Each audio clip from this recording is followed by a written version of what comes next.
The film opens on Mercury Island, at a store called Times, where a search is underway for an experienced cashier. Mitch, a young man, applies for the position and proceeds to an interview. During the interview, it's revealed that Mitch has never known his biological father, having been raised by his mother and stepfather. While his stepfather is financially successful, his income is derived from operating brothels, as has been the pattern in all his previous job interviews. Mitch is turned down once the details of his family background come to light.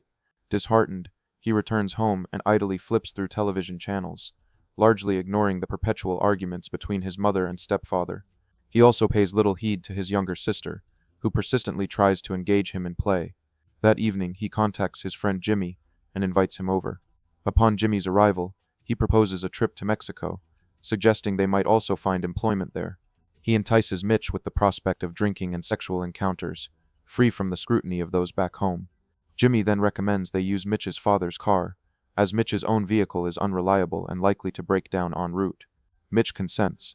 They take the car, drive to the border, and cross with surprising ease. Jimmy expresses astonishment at the lack of any search or inspection. Mitch observes that smuggling goods from the U.S. into Mexico is a non-issue. The two locate a nearby Mexican cantina and begin drinking. Jimmy propositions a prostitute, agreeing on a $50 fee.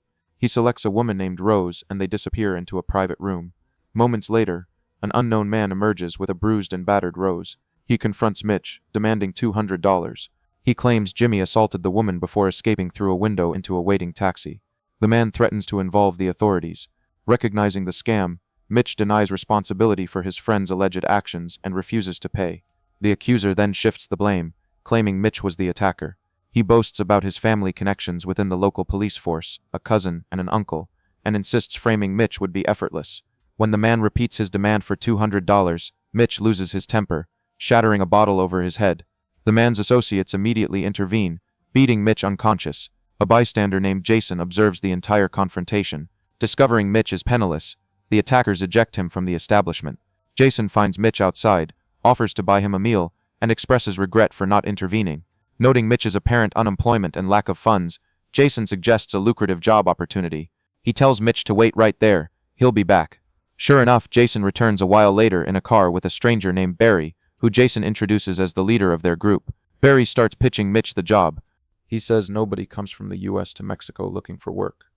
Most Americans who come down here are running from miserable lives, just looking to blow off steam. He offers Mitch a spot on his team, promising him $5,000 a week. He hints that their real work is more than just driving trucks. It's bigger than a 4-star general. With his life in America being so hard, Mitch decides to accept.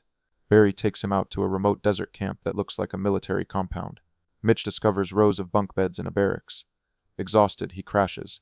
He's woken up early the next morning by a man named Camario, who acts as their foreman. Camario shows him around, laying down the rules. No one goes into the main house.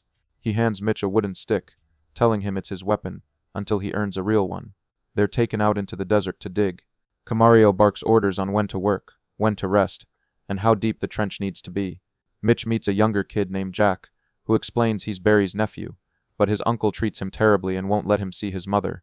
When Mitch asks what the trench is for, Jack says it's for protection. Mitch asks how long this job lasts. Jack just says forever. While they're working, Jack tries to move a branch and gets stung by a scorpion. They rush to clean the wound, but Camario shows up and orders everyone, including Jack, back to work immediately. Mitch protests, saying a kid can't work after a scorpion sting and that the job shouldn't depend on one person. Camario coldly tells him to follow orders and commands Jack to get back to work. When Mitch refuses, Camario calls over a guy named Paul and tells him to discipline the new soldier. Paul beats Mitch badly. As punishment, they lock him in a wooden crate out in a field, sliding food and water through a small slit. The next morning, Mitch starts digging from the inside of the crate, widening the hole beneath it until he can tip the crate over and escape. He walks straight back to camp and starts eating. Minutes later, Camario arrives with Barry. He shouts for everyone to stand at attention. Everyone obeys except Mitch, who's busy eating. Barry just smiles and tells them all to sit and eat. After the meal, Mitch goes to rest and observes that even in their free time, the men are doing chores for the camp. It feels like a prison. That night, Mitch breaks the rule and goes to the main house. He walks into Barry's office and demands his money, saying he's quitting and going home. Barry puts about $1,000 on the desk. Mitch says that wasn't their deal. Barry tells him he's lucky to be alive and reveals this isn't the real work. He claims their organization actually fights cartels and protects the border. If Mitch starts the real work, his pay will be even more than $5,000 a week. The truth is it's a private militia, a death squad working for Barry's profit. He brainwashes and exploits these lost young men. Mitch is suspicious and refuses, saying the work isn't legit. Barry starts manipulating him, saying going back to America will just throw him back into the same pointless drifting life he had before. He plays on Mitch's lack of connections. Even his friend Jimmy abandoned him. Mitch thinks about his empty life, his lack of belonging anywhere. The idea of being part of a team, of having power and control, starts to seduce him. Having already tried and failed at being miserable in America, he decides to try his luck in Mexico. He reluctantly agrees. The next day, Barry gathers them, shows off a new pistol, and asks who's ready for it. Paul quickly grabs it. Barry says they have a new mission. He explains that police found a girl's body on a road 2 days ago in a nearby town. Rumors say a young guy raped and killed her, though the police report says it was a drug overdose. This same guy is allegedly a drug dealer. Their mission is to kidnap him and steal his drugs. The next day, they tail him in a taxi. Paul and Mitch get out. Jack approaches the target, asking if he needs a ride, saying his taxi will be faster. The target gets suspicious and pulls out his phone to call someone. Jack quickly throws his own bag into their taxi. When the target reaches in to grab it, Paul and Mitch shove him inside. They take him to a remote spot, beat him, and search his bag for drugs, but find nothing. Paul puts his gun down to search the bag. The kid Brad grabs for it to defend himself. Paul wrestles it back, and a shot goes off, hitting Brad. Panicked, they decide to leave him. Jack, before running, tears the kid's shirt off and takes it with them. Back at camp, they're all shaken up about killing him.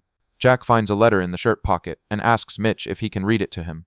Jack thought it would be from his drug crew, but Mitch reads it aloud. It's from Brad's mother. She writes that their family troubles are resolved, that they miss him, and they're waiting for him to come home. Mitch is gutted with remorse and decides he has to fix the terrible mistake they've made. That night, Mitch tries to sneak over to steal Paul's gun while he sleeps.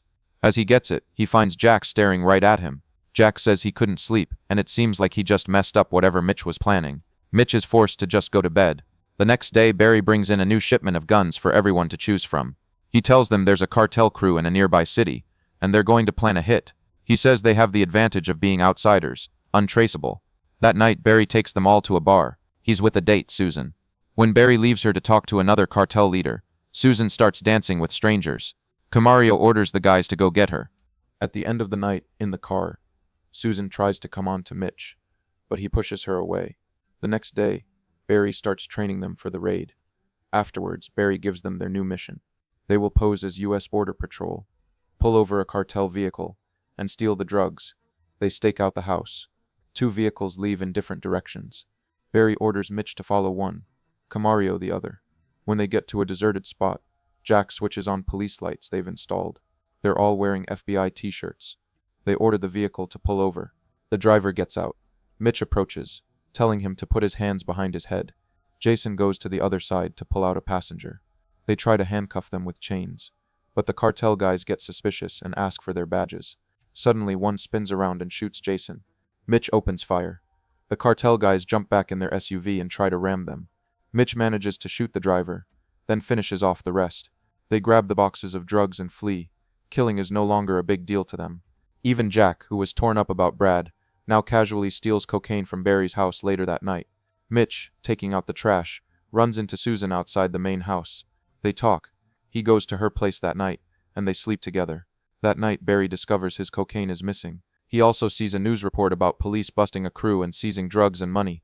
This gives him a brilliant, twisted idea to rob the Mexican Federal Police. Camario is sent to tip off the police that a major drug movement is happening at 6 a.m. the next day in Juarez. Barry tells Mitch that Juarez is a city in a constant state of war between cartels. He pulls Mitch aside, calling him the most capable in the group. They need that police money, and their timing has to be perfect. As a reward, Barry gives Mitch a new, nicer room. In the morning, they head to Juarez. Camario's job is to monitor the police scanner and describe the money truck to Mitch. At first, the chaotic streets of Juarez make it hard to find. Then Paul spots it on a parallel street. Mitch immediately goes for it, turning on the police lights. The driver flashes his police badge. In that moment, Jack throws a grenade. It explodes next to the truck, not on it. Cops pour out, guns blazing. Paul is shot and killed. Mitch rams their SUV, flipping it. He jumps out with his pistol, finds no one moving, grabs the bag of money and escapes. When they return to camp, Mitch is shocked to find it being raided by federals. A fierce firefight breaks out. Mitch sprints for a car.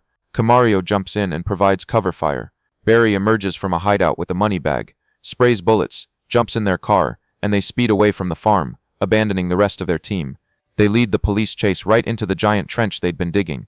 Barry's planned escape route all along. Mitch yells at Barry that they just robbed the federal police, and they'll never stop hunting them. Barry doesn't care. The money is all that matters, and he thinks he can outrun them. Camario gets a newspaper. The headline reads that police raided a desert militia camp, identified its leader as the one who robbed the police, and linked them to other violent acts. The article lists the captured, Robin Gustavo and Susan Booker, now in jail. The dead from the militia, Jason from Georgia, found dead near a rival cartel, and Jack Banner, killed in the raid, noted to be the nephew of leader Barry. Barry asks about Benito. There's no news about him. He decides to go look for him. They find Benito and bring him into the desert. Barry makes him get out of the car. He's decided Benito is a liability and is going to execute him. Camario tells Mitch that sometimes they have to do things they don't want to. Seeing this, Mitch decides to act. He strangles Camario from behind, hoping to get his gun and save Benito, but he's too late. Barry has already shot Benito. Mitch grabs the money bag and runs. Barry chases him, but Mitch manages to lose him in the landscape. Mitch waits by some train tracks, ready to ambush Barry, but he never shows. Mitch goes back to bury Benito, then continues his trek alone through the desert with the money bag. He tears his pants to make a head covering against the sun. Days pass. He's lost, dehydrated, nearing death. He starts hallucinating, collapsing, and constantly looking over his shoulder, paranoid someone's coming. He finally staggers to a wind turbine with a water barrel underneath. He drinks desperately, and even covers himself with the cash for some absurd comfort. A gunshot rings out, piercing the barrel. Mitch scrambles for cover. We see Barry approaching on horseback with a rifle. That's how he covered so much ground. Barry closes in, calling out to Mitch, saying they could have negotiated instead of Mitch stealing and running. He berates him, saying he offered him a leadership role, a purpose, but Mitch wasn't worthy, and chose his useless old life instead. He gets closer. Mitch is crawling, wounded in the leg from the shot. He hides by a water trough. Barry spots a $100 bill floating in the water, and knows he's there, but Mitch sees Barry's reflection in the water's surface. He lunges, shooting Barry in the side.